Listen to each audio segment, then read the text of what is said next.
साथियों नमस्कार। राजस्थान के सभी सरकारी कर्मचारी हो या संविदा कर्मचारी, सबको एसएसओ आईडी के IFMS 3.0 से आयकर गणना प्रपत्र वित्त वर्ष 2025-26 अपनी स्वयं की एसएसओ आईडी से डीडीओ को कैसे फॉरवर्ड करें और फिर फॉर्म 16 को कैसे डाउनलोड करें, इसके बारे में संपूर्ण जानकारी स्टेप बाय स्टेप आपको बताई जाएगी।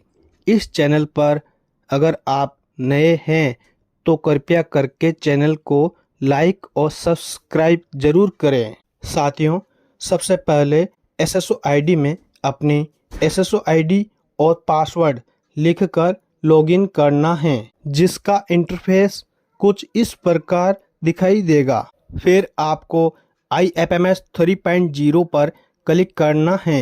फिर आपको इस तरह स्क्रीन दिखाई देगी, जिसमें 3 ऑप्शन दिखेंगे: access work space, access employee self service और एक्सेस सिटीजन सेल्फ सर्विस।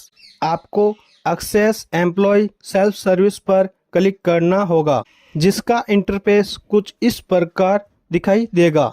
अब आप संविदा कार्मिक हो या सरकारी कर्मचारी, आपको टैक्सेस पर क्लिक करना है आयकर गणना प्रपत्र ऑनलाइन करने के लिए।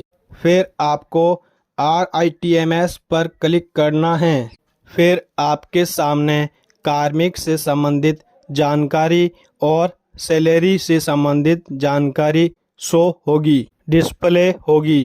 अब देखिए, यह आयकर गणना प्रपत्र एक संविदा कार्मिक विद्यालय सहायक का है, जिसमें ये सभी एंट्रीज GA55 से डाटा फेच हैं। इसमें कोई भी एंट्रीज को आप चेंज नहीं कर सकते हैं। अब आपको कैलकुलेशन पर क्लिक करना है, जिसमें मंथली TDS डिडक्शन आएगा। अगर आप सरकारी कर्मचारी हैं तो कितना टैक्स वो यहाँ आ जाएगा, और अगर आप संविदा कार्मिक हैं तो 0.00 ही आएगा।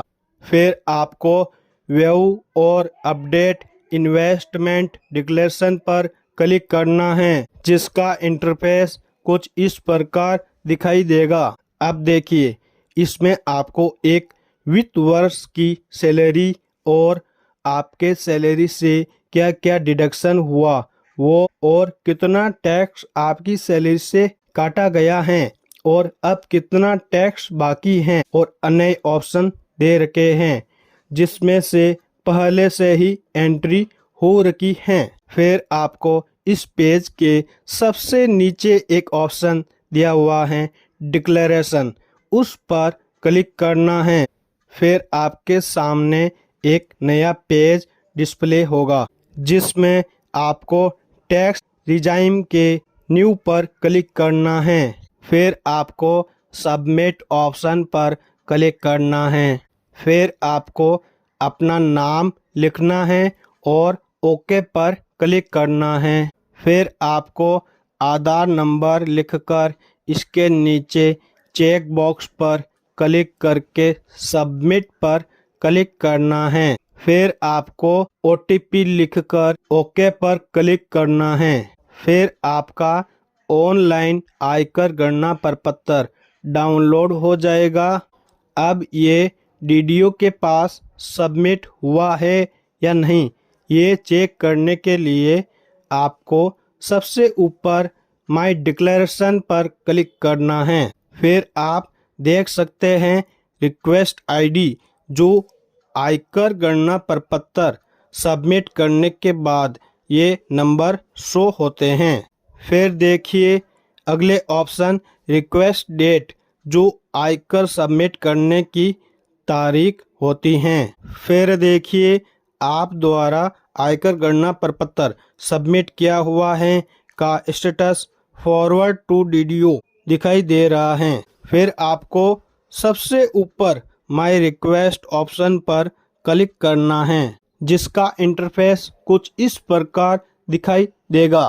फिर आप देख रहे हैं कि आपके द्वारा भेजा गया आयकर गणना प्रपत्र की रिक्वेस्ट नंबर का स्टेटस जो अप्रूव हुआ या पेंडिंग है। अब देखिए, आपके द्वारा भेजा गया आयकर गणना प्रपत्र जो डीडीओ के पास पेंडिंग है, इन प्रोसेस।